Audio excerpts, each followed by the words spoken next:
feedback. That might, taking somebody who has power and money and like making them less impulsive and make better decisions. Let's dissect Elon Musk. What's that? Let's dissect Elon Musk since we started 2 minutes early to give everybody a treat. Diane Costo, how you doing? Welcome back. Great. How are you this evening? I'm on a mission. We need that female in the crowd. Oh, we do. Right. Well, we also value Diane for her contribution and wisdom. Her mission, yes. All absolutely. sorts of things. Yeah. Thank you. All right, let's Elon Musk, does he has Asperger's or what's his deal? Oh, I mean, I'm not sure we should diagnose him. He's just kind of a jerk, right? I mean, I'm a jerk. You're a lot more charismatic. Oh, charismatic. I'll write that one down. Yeah, I'm going to tell charismatic jerk. No, I mean, you've never been a jerk to me, Pete, so I don't have anything to judge. Oh, that's a beautiful thing about podcasts. You got an hour where you can make an opinion versus 6 minutes. You know what I mean? So It's like if you want to pick out anything that I say, 2 minutes in 60, I'm sure I said something wrong. Maybe. I mean, yeah, it's okay. As long as we all do. You aren't held perfectly accountable. I feel better. So, my big bone to pick with Elon Musk is that this whole BCI stuff he's doing, he's touting as like revolutionary, and brains will control. Wait, you talking Neuralink?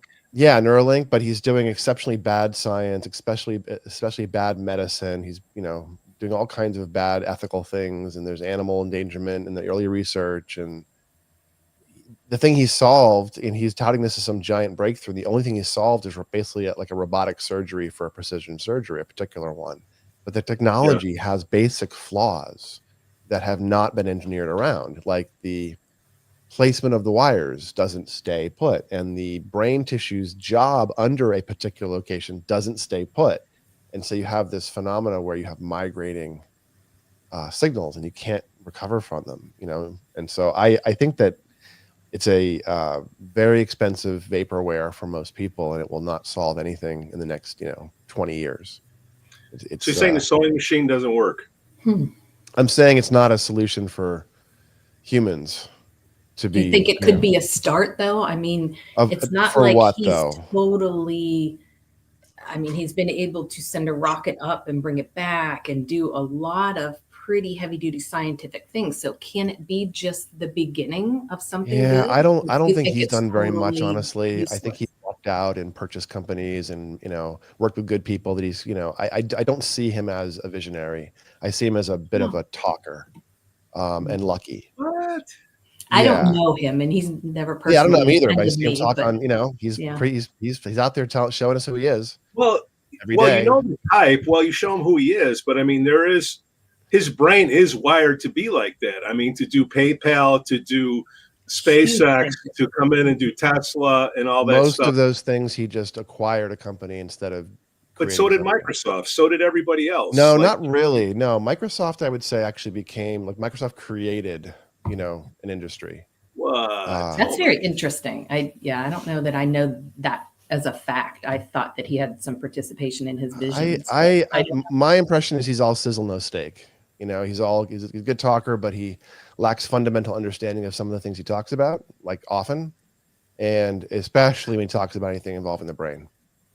So, I have my respect for him has eroded every time I've looked into his Neuralink project. Eroded further. I hope he hires some really awesome experts that do know. People are flooding are fleeing the company over the past couple of years. He can't be the one to know everything about electric cars. He can't be the one to know everything about how to get a rocket out of the orbit and then back. And he can't be the one to know everything about the human brain. But he can orchestrate an awesome team and make stuff happen. I think he makes shit happen. So I hope that he can find the right professionals to clean that up. He's not, though, because people are flooding out of Neuralink, the company. I think the Mars stuff is a bait and switch, because we can't live on Mars with the atmosphere and radiation the way it is. The radiation especially, there's no shield. So we're never going to be self-sufficient in the next 200 years with all the things he's saying.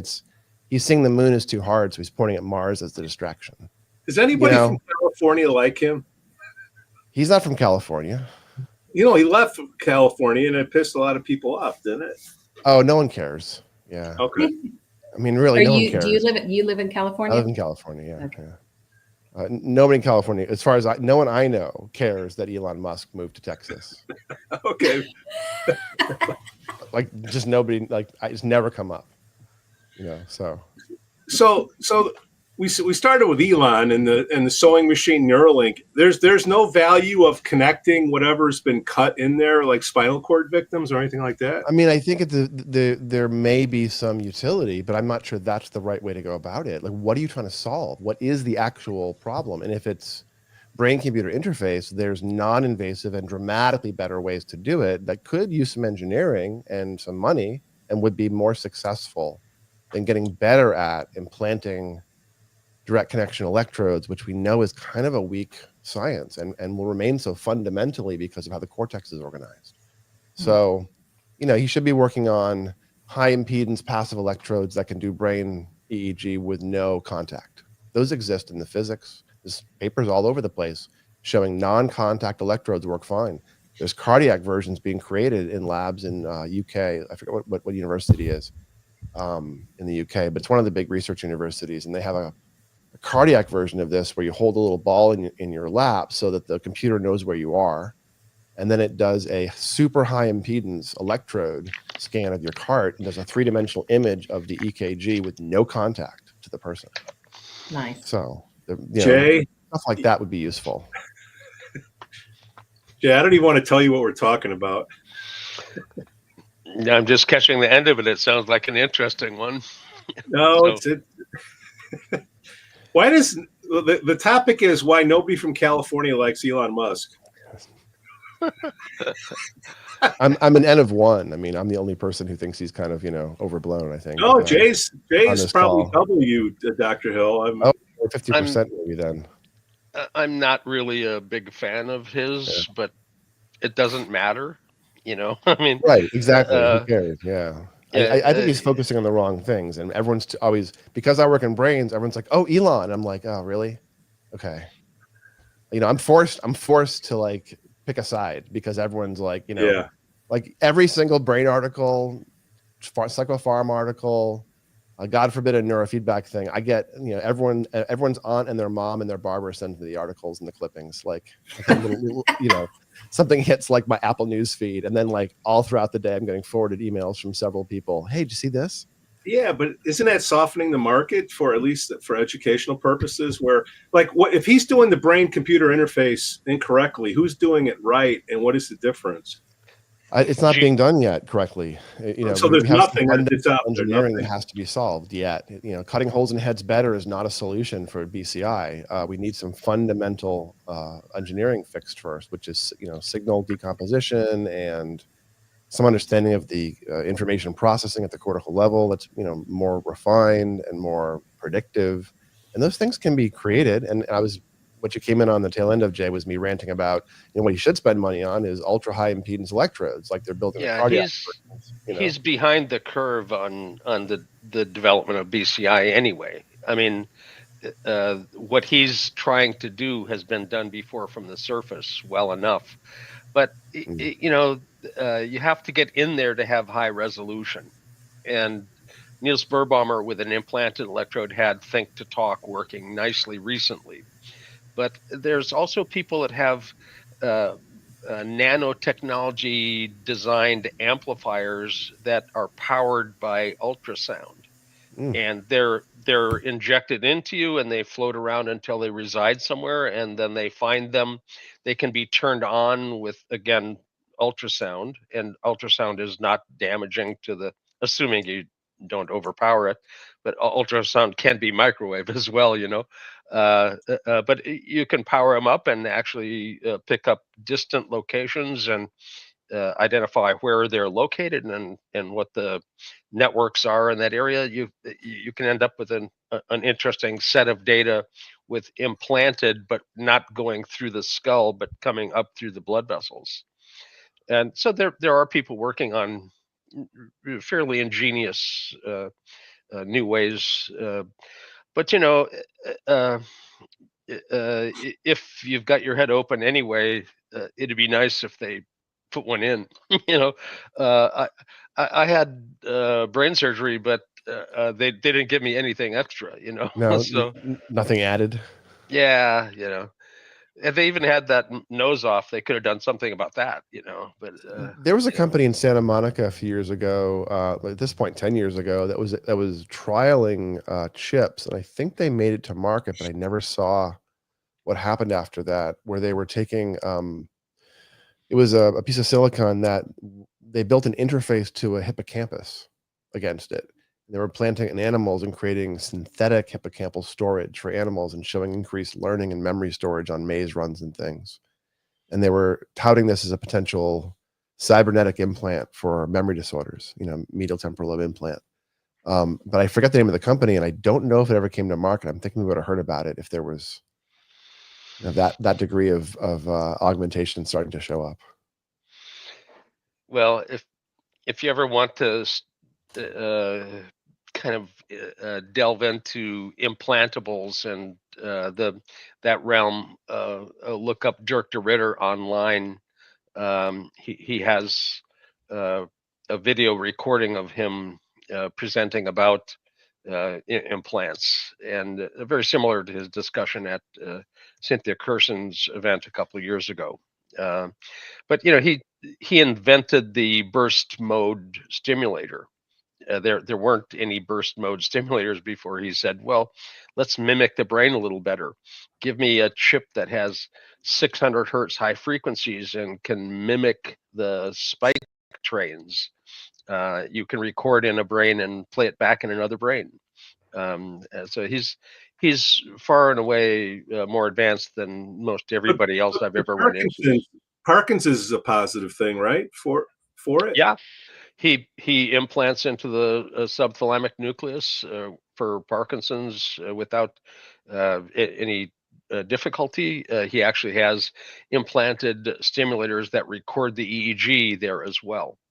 So it'd be an interesting test for those who think they can see deep into the brain from the surface, whether they can actually predict what he's seeing in that specific nucleus, which they list on the bunch of subcortical sites that they think they can see. Now, I'm a conservative neuroscientist. I want to actually see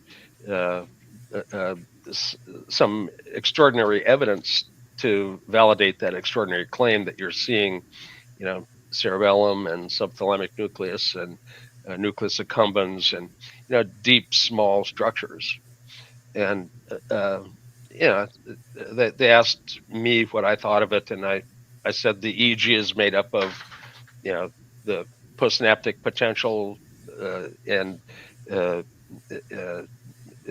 also event-related potentials and slow cortical potentials of glia making and forming and unforming networks. And when you add all those together, that's what you get on the surface. But it doesn't mean you can see things that are monopoles, where the neurons are structured like a basket cell, and if they discharge, all the vectors cancel. You don't really see something outside of it. There's a lot of activity in the nuclear body, but when it discharges, it cancels for seeing it from outside. So the likelihood of seeing that kind of a structure at a distance is awfully slim, and it requires extraordinary proof because it's been,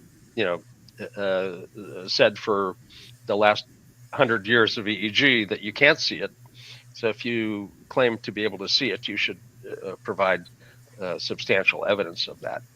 And so far, refusing the test for that has been the only response I've seen. Well, we have good cortical resolution, right, with Loretta methodology, it looks like. Yeah. But cortex, everybody's agreed you can see the cortex, and you can see some cortex that hasn't classically been seen all that readily. Like insular cortex, perhaps. Insular cortex and deep in the brain in the cingulate, you can actually localize to that. The first Loretta that was done was Marco Congito at Lubar's lab, and we had sent Marco and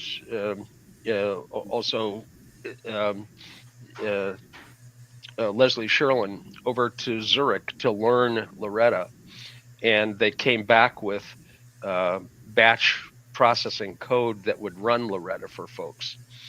Luckily, the first page that would come up would be Poisson correction for multiple comparisons, and it would tell you which one of these various images that are about to be shown to you were valid, meaningful images, and which ones were just too many stats. That's not being done so well now. But that's. I mean, in general, that you're getting into something about EEG in general. People really underestimate just how much data is in a 10-minute, a 20-minute EEG, and we do so much reduction. Forget the issues with like not knowing if data is clean because you haven't looked enough at the raw. Forget that for a second. Just the like variable space reduction because of how many things are then lost. I mean, what's the joke? A physicist spends an hour, a year planning an experiment, runs it for an hour and has an answer. An EEG person runs an experiment for an hour, spends a year analyzing it. We end up with this like deep density of data that are it's chaotic data we don't actually understand. It's phenomenological data often, I find. So and looking at it and trying to understand it is a good thing. There are people that disparage people that look at the raw waveforms as eyeballers, but I'm just I understand valuing them. I'm just a one-eye eyeballer now. I used to be a double eyeballer, but now can we get an eye on that for you? Yeah, exactly. So but Marco Congito, the first Loretta that was done was at the anterior cingulate for theta. And that's a treatment-resistant form of anterior cingulate failure, and you can treat it. You can treat it really easily with neurofeedback, and it works very well. It was the first one that was shown, and it worked very nicely. We basically have a fix for the OCD theta variety that doesn't respond to meds. So and tends to show up with songs in your head and biting your nails and little ticking and picking kind of phenomena. Well, the anterior cingulate, when it's not working right, is going to give you a failure either locked on or locked off.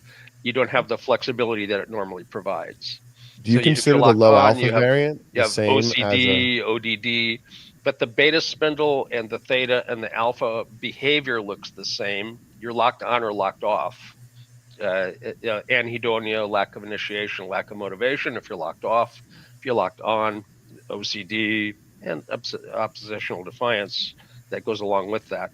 Perseverative features, addiction. This is why we get some response with stimulants with people that have the theta and alpha variants. Well, the alpha variant ends up responding if it's below 10 hertz to SSRIs, if it's way slow, an SNRI. If it's faster than 10, probably a tetracyclic. But the theta pattern for meds just typically doesn't respond if it's the anterior cingulate. Now, theta in kids is not the anterior cingulate alone. That's dopamine deficit in the striatum. And Kopatov has a nice section on that in his first book. Is that why the cingulates mature in kids, where you'll see the tick-like phenomena start off at PZ, posterior cingulate, and then it matures from the back to the front, and in kids they don't even have the wired in yet. That's a striatal inhibition kind of thing, or dopamine. The frontocentral theta ends up being a dopamine deficit in the striatum, and when you give them methylphenidate, which is a dopamine reuptake inhibitor, it basically balances out that deficit, and you get rid of the theta. But not anterior cingulate. That's basal forebrain. And anterior cingulate really does not respond well to meds. There's some evidence that ketamine may work well for somebody who has an anterior theta presentation, but that data is not well done. Well, it's most of the current ketamine data is not all that well done. It's popularized and gone kind of it's spun out of control a bit. So there's research on N-acetylcysteine in the anterior cingulate showing that medication-resistant kids, 40% of them get strong relief in intrusive thoughts with N-acetylcysteine. But I don't know if the EEG failure mode is a high theta, high beta, a low alpha. I'm not sure what they're. It wasn't an EEG paper; it was a intervention paper. Yeah. But do you have a sense in that population? It could be either a combination, Again, extra beta. it'd be interesting to look at it. Yeah.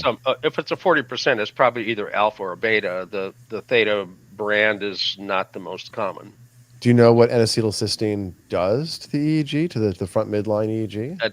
I would love to see a good paper on it. Yeah, No. It's easy enough to test. It's an acute effect. People get a per dose effect generally subjectively when they're responsive. Yeah. Even non-OCD people feel NAC generally. So, what's the brand name of that medication you're just talking about? N-acetylcysteine is a just an amino acid, acylated amino acid, and it's used as a supplement essentially.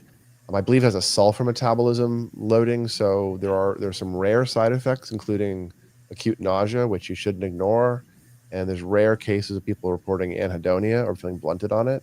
But generally, it does a bunch of interesting things as a supplement, including lung function tends to improve. It was used for a while off-label for ADHD, but I'm not sure it's impactful there. But it is impactful, apparently, according to the literature, for medication-resistant childhood OCD with intrusive thoughts. So that has to be that cingulate involvement. So yeah, I got a question from the video editor. This is from an email I got a while back. Term I never heard before: brain zaps. I guess if you take SSRIs and you get off of them, you get brain zaps where it's like little jolts when you're coming off of that. Is that different from? You take an SSRI before you take a benzo. I'm getting way ahead of my skis. That's why I got you guys here. But you take an SSRI and then you need something else and you take a benzo on top of that. Is there a difference in the withdrawal on the SSRI or benzo, or just a different type of extreme? You're going to be withdrawing from two totally serotonin and also your GABA receptors are going to end up responding. So withdrawal from SSRIs are a lot of people just stop them and don't think about it as having a withdrawal problem, but SSRI withdrawal is rather severe for some people. It's not inconsequential. But I would recommend stepping it down, not just stopping any med that you've been on for a sustained period of time, because your body has adjusted to it. And but zap, that's a real thing. You feel like a zap. Is that? Well, subjective experiences is got a lot of things that you wouldn't necessarily expect to. There's the exploding head syndrome, where the person actually experiences what they feel like something popped or blew up inside their head. Subjectively, they feel like it was an explosion inside their head. Now, without exception, they go to the doctor, and the doctors usually start to do exams thinking, oh, stroke or maybe a seizure or something, and they can't find anything. So it's a subjective experience.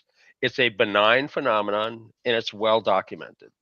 Exploding head syndrome. There's several things like that. I have some family members that have had, or one that had alarm clock headaches for a while, which is a particular headache that wakes you up exactly the same time every morning with searing pain. And it's a phenomena, and it was ruled out as a benign, unusual headache phenomenon. Eventually, it's worked its way out after a couple of years, but randomly out of nowhere, your brain starts waking you up with searing pain at like 3:33 in the morning or something. That's tied to withdrawal or just just like a head phenomena. So I would go straight to a sleep lab if I had something like that to make sure that you weren't experiencing vascular pain or from all the vascular stuff was handled, but it's very strange phenomena. So it sounds like it also could be related to like a drop in your blood sugar, because your system kind of alerts you and wakes you up, and that's one of the cortisol starting to change at that point. But no one knows what alarm clock headaches are caused by. But I've seen them clinically. I've seen them come across our complaint desk, so to speak, here and there as well. But The brain zaps are a thing, and you get it for a lot of the drugs. Celexa was the first one I heard about that produced really aggressive brain zaps as folks withdrew. But it's not the same thing as that SSRI withdrawal, the post-finasteride syndrome that you get. That's the same thing as the SSRI withdrawal syndrome, where you get this blunting of libido and an anhedonia and a DPDR, a depersonalization thing if it's really bad. That happens with the serotonergics, and I haven't heard that. Celexa seems to be another newer serotonergics seem to cause the zaps in withdrawal mode as people try to get off them. Effexor might be one too. It seems to have a brain zap signature, so to speak, as you withdraw. So maybe Cymbalta, I forget. And for all the Google doctors out there that say, you know what, I'm going to get off the I'm going to go cold turkey. And I'm going to replace my SSRIs. I'm going to go down to the gummy store and load up on my chocolate edibles. Why is that is that a good thing or not a good thing to do? Or are you or you're picking a different poison? Well, let's say two things. One is we're not your doctor, and so if you're listening to this, ask your doctor, not us. Two, the real big risk is combining them. If you're on strong serotonergics and then you go after cannabinoids, you're not likely, but your chances of getting a significant experience where you're left with what I consider like a serotonergic injury, and people are left with depersonalization and very aggressive, blunting of libido and focus. I've seen this a fair amount because people with weird brain things look for neurofeedback answers, and so we end up, finding lots of things, but. You see, if you combine a serotonergic, which often includes herbs like lemongrass or St. John's wort, people combine those with their SSRI, which creates a massive amount of serotonin signaling. Then they go smoke weed, and then they have a profound panic attack and are left without feeling present afterwards, so with no libido, and can't feel deeply. That's not that uncommon, and yet it's this mysterious phenomena that lots of people complain about without getting a lot of relief. And I've seen some things make an impact, but it's a pretty big deep of suffering, a big place of suffering I've seen that people haven't got a lot of good answers from in our modern, either allopathic or alternative medicine space. But if you kick the SSRIs, you kick the benzos, and you're going cold turkey, and you're just going to THC, like what's going on in the brain? I'm sure the executive function might be at risk. Is that possible, Jay?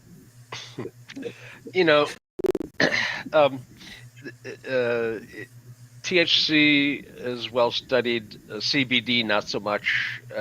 By comparison, THC does not really have long-term debilitating side effects. It's a short-term effect, but if you take it chronically, you end up having frontal hypercoherence in the alpha band usually, and that's the apathetic lack of initiation that will sometimes be associated with people who are chronic users. And the acute effect is a slight slowing of the background alpha, which people take it to go to sleep at night as a sleep aid, and that slight slowing of the background is a nice assist with falling asleep. The thing is, a month after you've been doing that, now you're starting to feel bummed out a little bit and lack of energy or lack of motivation. Well, that's the frontal lobe long-term effect starting to set in. So you can't necessarily judge it based on the initial exposure. You've got to look at the long-term effect. And you're not going to get an antidepressant effect from THC. You're going to get a euphoric effect. You can get high, maybe, if you're lucky. And long-term, the negative impact on affect is what you expect with long-term. So, but it's not. It would be somebody who uses it at a high level on a chronic basis to end up with a hypercoherent alpha up front. Somebody who puffs once a week with some friends or something, you don't get that chronic effect. So what works on that front midline hypercoherence at alpha? What works on that phenomena? Yeah. Is there an impactful approach to that? Either medication, supplements, neurofeedback? What is your when you see that, what do you do, Jay? If I see somebody with hypercurrent alpha up front, I usually suggest that they cut down on their consumption. Yeah. It's a self-inflicted state, and you don't need to be doing that. Right. If you want to slow down your alpha, you can learn how to slow down your alpha. If you need to learn how to fall asleep better, neurofeedback does a really good job with sleep onset insomnia and wakefulness insomnia. I mean, it goes back to the early days, but it wasn't the purpose of the study at that time. Lubar mentioned, oh, by the way, these hyperactive kids now say they sleep a lot better. Well, SMR, training for sleep problems was talked about back then in the 80s. Well, evidence for SMR and sleep at a scientific level didn't really exist until about 2005. The Europeans were invited to the United States to then ISNR with a different meaning for the I. They switched the meaning of that around. The same acronym, but it was an earlier era, and they were exposed to neurofeedback, and they took that back to Salzburg at the Consciousness and Sleep Lab in Salzburg, and they took university level students that had complaints of insomnia. Now that's not a world-class insomniac. That's a student who's got some insomnia. So they did 10 sessions of SMR, and the control group got randomly selected. Each session had a different frequency trained, anything but SMR. And 10 sessions was effective for college students. That was replicated. Where do they train? Where in the head? That basically is usually C4PZ. Okay, C4PZ. Yeah, and that gives you an alpha at PZ, your default hub, and it gives you somatosensory SMR where you can call it SMR. If you call it SMR at PZ, Barry will still come back from over the Great Divide, and he will get you. He will. So, he'll pop up like one of those Star Trek Force Ghosts, and sort of gently smile and say, "No, it's Barry. He won't gently smile and say he'll whack you one for calling it SMR where you can't call it SMR." But it was replicated exactly in Graz, Austria. 10 sessions, SMR, good sleep for university students. Now, Consciousness and Sleep Lab in Salzburg decided, well, we've got to recruit, professionally recruited candidates that have severe insomnia. 10 sessions was not adequate. Yeah. We replicated only the experimental group at Alliant University. Gewurz's student, Diego Garcia Rodriguez, got his PhD dissertation. 24 training sessions was effective for severe insomniacs that were recruited for their severe insomnia. The only ones that were thrown out that were severe insomniacs, 2 out of the larger group had epileptiform content in their EG, and they were just set aside as a different animal, basically. They should have trained. They would have gotten the same, sleep regulation and some anti-seizure effects. Well, but at the same time, you're looking at insomnia, not necessarily epilepsy. So people with epilepsy, from a research design perspective, it'd be really bad. Yeah, but, it was set up ahead of time that the EEGs would be reviewed, and any that had clinical abnormalities would be thrown out of the study. Which is good because study insomnia, design, insomnia is not a stroke, it's not a tumor, it's not it's not a thing in a spot. So. And epileptiform content was enough to throw somebody out of the study. Now he got his PhD off of that. I was recruited in to sit in on his oral defense, so that there was actually somebody there that could understand what he said in his response and ask appropriate questions. So, but it was basically 24 training sessions also. Which was what we had done in Australia for the sports folks that had insomnia. They set up a control group and an experimental group, and after the experiment, if you have insomnia and you're in the Australian Institute for Sports, which is like our Olympic committee here, they basically end up just assigning people to do SMR now. So it's a routine treatment now after it's been proven. Jay, for the people that don't know, that are just, peeking over the fence looking in, you brought up Barry Sturman. Can you just give us a little background so we can clue some people in on his work with NASA and cats and all that? Well, that's a long, long story if you go all the way back to the cats. But Barry was initially in sleep, and in sleep you saw REM as corresponding with dreaming. There was a correlation between subjective state and an EEG feature. So Kamiya was looking at alpha, looking to see if there was a subjective correlate of alpha. And Barry was working with cats and basically was looking in the frequency of the sleep spindle, but not really calling it a sleep spindle. Cats do a lot of sleeping, but they make a fair amount of SMR frequency. He trained cats with the central stimulation to the reward center. If they got the EEG right, they would get brain stimulation in the reward center, and they basically started to produce a tremendous amount of it. They did it for tapping a bar and getting milk and broth, and the cats learned. Well, that's great. Cats learn how to control this EEG frequency. You set that experiment aside. NASA then hired him to try and figure out what was going on with the rocket fuel. Monomethylhydrazine was making people have seizures, and they were concerned because some of the astronauts had reported some kind of funny mental things, and they thought maybe they were hallucinating a bit, and it might have been a little dab of that rocket fuel. So they were trying to experiment with it. Rather than getting rid of the cats that he had already done in an experiment, he figured, well, we're just looking at a dose response curve to monomethylhydrazine. These are perfectly good cats. So they started to expose them to a little bit more, and they progressively had changes that would lead to a seizure, but the cats that were trained on SMR didn't have seizures. So 2.5 hours for any event in their brains versus 40 minutes in seizures for the cats that had not been SMR trained.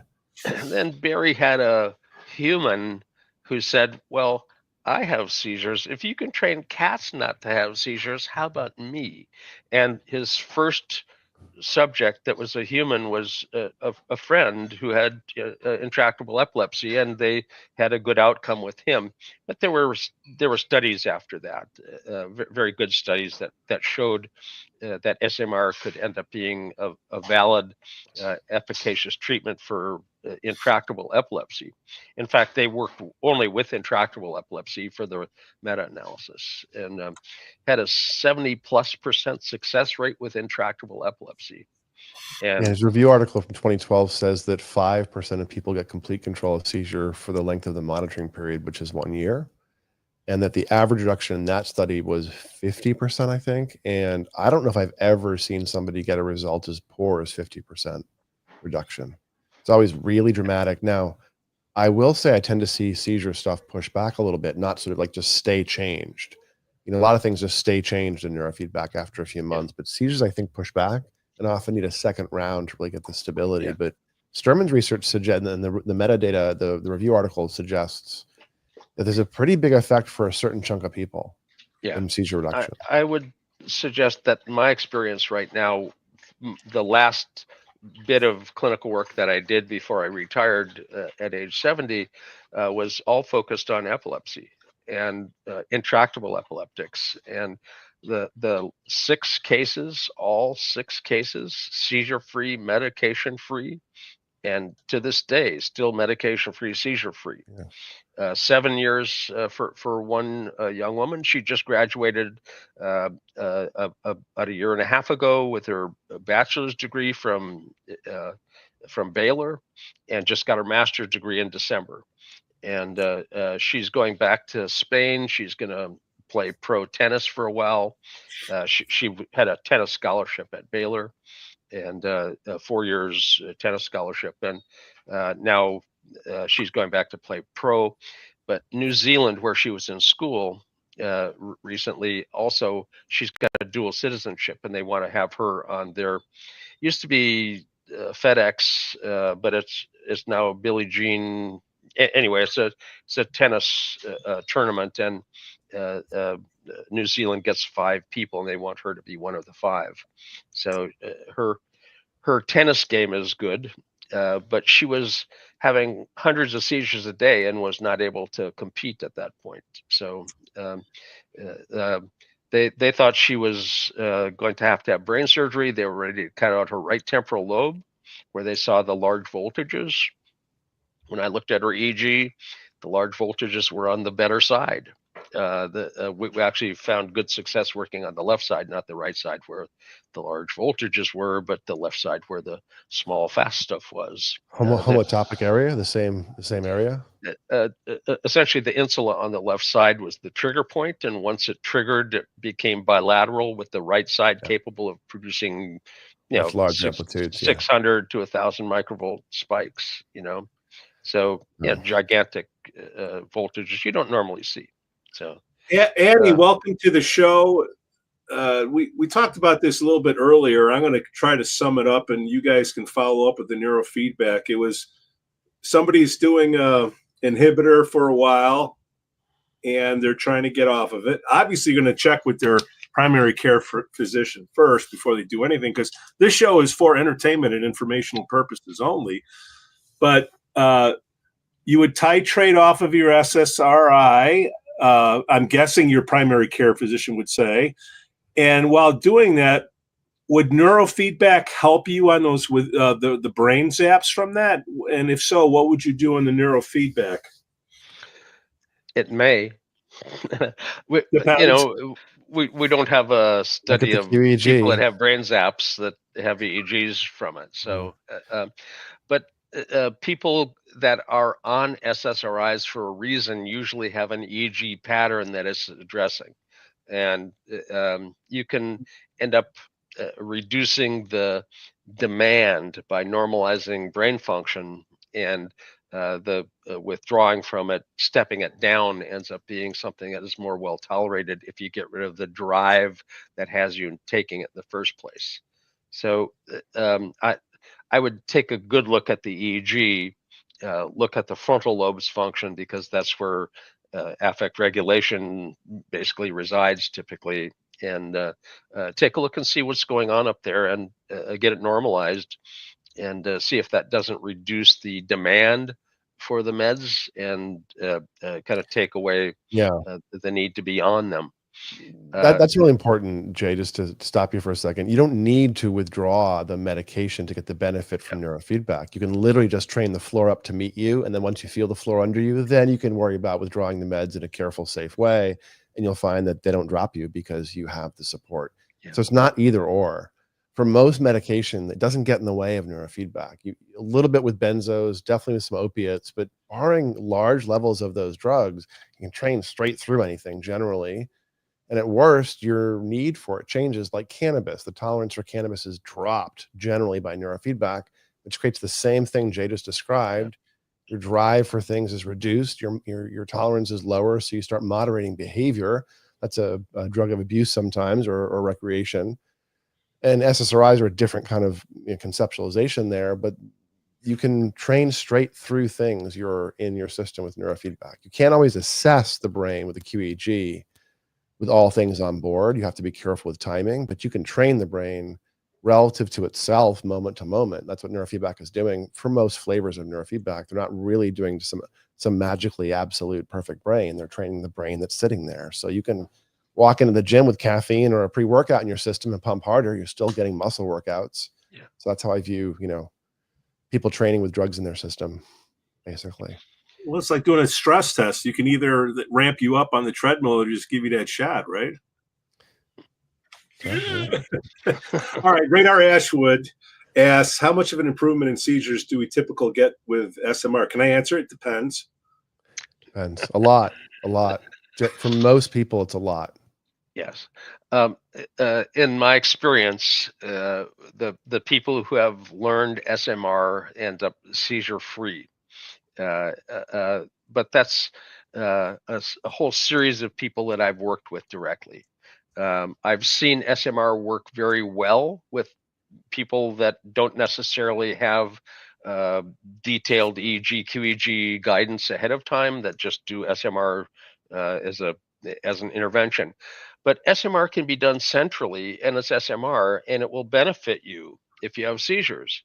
But if you actually see the discharge, you can stick one electrode where SMR is and the other electrode where the paroxysm is, and suppress the paroxysm at the same time as you're training SMR.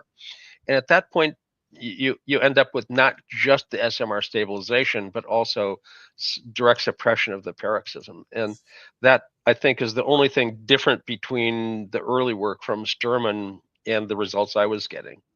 Yeah, he had very good, interesting results. That's how they came up with the bunch of little tiny experiments to put together the meta-analysis. What's a meta-analysis? It's a study when you didn't have big enough studies to study it. What's the matter with you? You gather a bunch of small studies that were too small to say anything, and now you got enough data to talk about the general effect that was seen in those studies. So a meta-analysis is appropriate for neurofeedback because you can't really find the large funded studies because who's funding them? So the government quit funding neurofeedback studies in 1972, about the same time as I had. When you started? About the same time as I had the ability to sell a brain device in 75, there was nobody buying them because there was no government money for them anymore. So, yeah, because you're using redwood. Jay, I had a question, Jay. When you're doing a lot of your work with the seizure, since we're on that seizure topic, did you also inhibit theta often when you were training SMR up? Generally, the paroxysm is going to end up having a mixture of fast hyperexcitable cortex and slow paroxysm. And the slow paroxysm, probably not just theta, but also down into the delta range. But you can pick that on an individual basis when you see their EEG. If you're just doing it symptomatically and doing SMR centrally, you're pretty well stuck with the effect of SMR centrally. You're not, if you don't see the paroxysm somewhere, you can't go after it and suppress it. So SMR centrally is going to be of great benefit, but it may not be the cessation of everything, which is what I've been seeing. So luckily, the first case that I worked with intractable epilepsy was real quick. It was 42 training sessions. And I've never seen anyone that quick since. It's like Camilla's first client was 100% accurate picking alpha versus non-alpha states. Mm. So, Jay, why did they stop funding neurofeedback research? Well, Pashkowitz and Orn did a bad study. Pashkowitz and Orn's study was alpha training, looking because there was a lot of talk about alpha and emotion and calm and centered, and so they were looking for correlates between emotion and alpha, but they were looking separately where Camilla was training. I don't really see that very much. Affect at 01, 02, I see primary visual input to the brain. And they trained alpha on and then alpha off, and then on and then off, and then on and then off. At the end of it, they showed no learning curve. And at that point, they concluded what alpha training did. Well, if you show me a learning curve that's absent, don't tell me what alpha training does. You didn't train it. But they basically showed there wasn't an effect, and they were government experts, so they quit funding.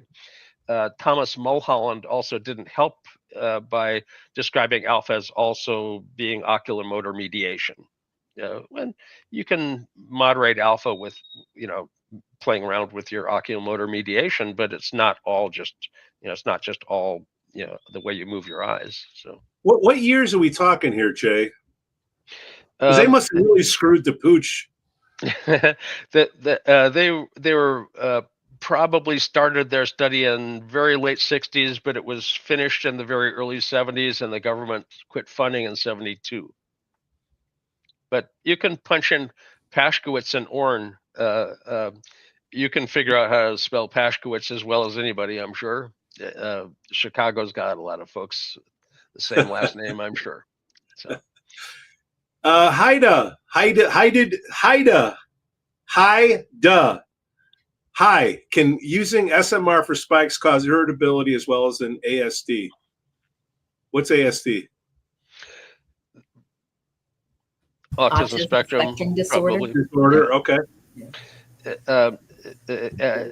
SMR generally doesn't cause an agitation or over arousal, but if it's not the right frequency for you, then it may have to be shifted either slightly higher or slightly lower in frequency. Sturman said SMR was 11 to 19 with a group average at 13.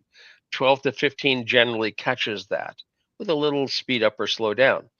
But they've seen SMR as slow as 10 and as high as 19. So the 12 to 15 doesn't fit everybody. And if you're at a 10 for your SMR and you train 12 to 15, you're going to have an effect more like beta than the effect of SMR. And that's what Barry found with the autistic kid, Barry Sturman and David Kaiser working with an autistic child. Their first session was beta-like effect. And Barry said, well, maybe his SMR's not in the 12 to 15 range. And so Barry used to be a barbershop quartet singer kind of a guy. And so they sang lullabies to this little kid until he fell asleep. I'd love to have a video of it. And he had a 10 hertz SMR sleep spindle. When you go to sleep, you get a vertex sharp wave with a spindle, and that spindle is the same as SMR. And they had a 10 hertz spindle, so they had to shift the frequency they were training down to what normally would be considered alpha training. Yeah, and you'll see that a lot in ASD populations. When I was working with Larry Hirschberg, we often did 10 to 13 instead of 12 to 15 or whatever. I mean, it's not a maturational effect. I've heard you say, Jay, that SMR doesn't really mature up over life the way that alpha does. It matures up very quickly in the first like 6 months or something. But that 10 hertz or 11 hertz or very slowed SMR in a neurodevelopment population, is that going to mature, or is that just a slowed SMR until they make brain changes through some other? It's slowed, and in adults that are autistic, I quite often also see mu that's slower than alpha, which is not very common. Usually alpha is about a cycle a second or half a cycle a second slower than the central mu. Again, odd frequency tuning comes along with pathologies. So. Addie Smith is really coming to the plate this show. Can neurofeedback help with repressed memories? I work with folks with developmental trauma, and often they're missing chunks of their history. Is peak performance neurofeedback? You know, memory is tricky, and memories may have been suppressed from traumatic experience. Recovering those memories is not always the pleasant experience. And I would suggest that anybody who's going to try to recover a repressed memory, do it with a lot of support network surrounding the individual, because it might not happen in session. It might happen at home or on the way home, or but you've got to have a support network because unexpected things come up. And it's a risky thing to do in clinically in psychology. It's a very hot button topic, the repressed memory thing, and there's been lots of abusive clients as well as unethical clinicians doing things around repressed memories that were not repressed memories, that were sort of created through suggestion. So people do have traumatic repression of memory, but repressed memories as a broad category, I don't know that we have such a thing that we know how to work with. And well, the reason I bring up the peak performance, because I've seen it myself in the office, or I've heard it. They're just doing alpha theta training, and all of a sudden somebody is just not feeling very well, and you got to get the licensed person in there to deal with it. That's why I ask, is alpha theta part of neurofeedback? That's something different? Like, why does that set off the memories? Let's say you learned something traumatically at age 2, what was your alpha at age 2? You encode frequency, you encode experience in the frequencies that are available at the time. And if at age 1, 2, 3, your alpha was at 5, 6, 7, it's in the theta frequency range. It's not in the alpha frequency range. And quite often, those frequencies will be what Anna Weiss used to call goosenecked. There'll be a frequency above and below, but there's a gap missing. Those frequencies need to be filled in.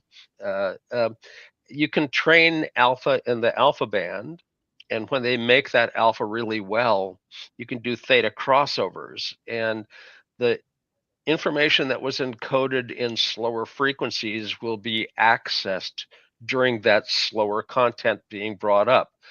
Now, again, this is when you need to have the whole network arranged to make sure you don't end up with a bad experience escaping a therapeutic environment. You got to be able to capture that and have it used therapeutically, not just be a bad experience. But people have abreactive recall, and that happens not so much during the alpha training, but during the theta crossovers. And there's a book out, the Alpha Theta Training in the 21st Century. It's the 2nd edition. There's chapters by a whole bunch of people that all have licenses and are good therapists. And I've got a chapter in there too. And I'm not a licensed therapist, but we did a lot of alpha training in alcoholics in 1972 to 75. And in 1974, we actually applied to NIH for funding for alpha training in alcoholics to study it, because we were seeing it work so well. We thought it needed to be studied more, systematically than just a bunch of good outcomes. But alcoholism and some drug addiction ends up being a low voltage fast EEG, a classic pattern, and they don't have any alpha to speak of. And when you train them alpha, it seemed to be quite adequate to us. We trained them alpha, and they left the state hospital and didn't come back. And the recidivism rate as an addiction center at a state hospital is usually about 90+%. You expect them to come back. And when a whole bunch of them didn't come back, people started to notice. So, what are you guys doing over there? Yeah. So, and try to explain we're doing alpha training. Good luck explaining that off. Let me clean up Radar and Addie here. Memory recover seems sketch. How do you know they're not false memories? Addie says, I'm thinking of a patient who lost her mom at 8 years old, and the family never spoke of her again, so they don't have memories of her. I agree to not help someone recall abusive, horrid memories. Yeah, again, the early life memories can be stored down in the theta band pretty easly. At 8 years old, 9 years old, your memories are in the alpha band. Most everybody's got alpha that's up in the alpha band by 6, 7 years old. So 8, you'd expect normal alpha frequencies, at least at the alpha 1 range. So you may end up finding positive work with alpha training. But again, alpha theta crossovers are usually where you bring back the memories. And the recovered memory with influence on what you're remembering was a pretty major kind of an embarrassment. The people involved were kind of professionally demonized for what they had done. And some of them are actually in the field of neurofeedback at this point too. That they were working with clients. They're still working with clients, and some of the people that were disparaged for the recovered memory problems are still therapists. So still out there. Before I turn the open sign to close, Dr. Hill, thank you for showing up. I mean, 3 miles down the street from you, you got something going on. You got the fires there, man. You're still hanging tight. Yep, still here in LA. They're the zones are shrinking. I think things are getting under control. Although there's a brand new fire that just sprung up a bit east of in the San Bernardino area, just east of LA. So are those winds kicking up tonight? They are. Yeah, I think that the winds are still hot for another, few hours, and then they're projected to drop back down. But we have the Santa Anas are pulsatile, so they come in these huge gusts and then drop off, and then they come back. And we're in another like pushing 100-mile-an-hour gusts here and there, and so we're praying it doesn't escape the places it's smoldering right now, basically. Well, thank goodness you get a lot of your business from remote. If somebody wants to help out somebody that has fire 3 miles away from their shop and they want to do it remotely, where do we send them, Dr. Come Hill? check us out at peakbraininstitute.com or come see me on YouTube at Dr. Hill, DrHill. Diane Costo, somebody's trying to get a neurofeedback office open. Would they want to call you to get some information, or of course, we'll help them in any way we can to partner. We have a shortage of neurofeedback providers, really. So where do we send them? SymmetryNeuroPT.com. Boom. You'll see that on screen right up about there. Then Jay Gunkelman, by appointment, invitation only. Yeah, don't even. My schedule's don't look for Jay. Full enough. You can find plenty of great therapists that are still practicing, and you don't need to come to me. I'm retired. I'm 75 years old. Give me a break. Take it easy on me. But he's saying somebody's got a couple hundred that's itching in their pocket and they want to get something looked at. They can't reach out to you if just somebody falls to the wayside. I'm just saying, a wait list. Most of the people that consult with me are the therapists. When clients come to me without their therapist, I consider that triangulation, and that's not a good thing in therapy. If the therapist and the client come, I'm more likely to respond positively to the request for a review. If it's the client alone looking for a second opinion outside of the therapeutic environment of their therapist, I'm not as likely to take that case. EEG discussions are deep and deeper, and they're not casual conversations. And the therapist has a little bit better grasp of what I'm going to be talking about than somebody who's a neophyte. And give yourself a chance. Have your therapist with you if you're going to be coming to me, because that's more likely to be somebody I'll actually agree to see even. And it's I'm booked solid for weeks out, so it's not even a possibility for anything acute. I'm just trying to throw something out there for a wait list, but anyways, Dr. Hill, Diane, Jay Gunkelman, thank you so much. Hey, Dr. Hill, man, keep that garden hose going on there. Those winds, send them the other way. Right. Send them the other way. Hey, everybody, thank you for showing up. Addie, Radar, Haida, everybody, thank you so much. See you next week, all. It's been fun. Thanks a lot. All right, bye-bye. See you in the morning.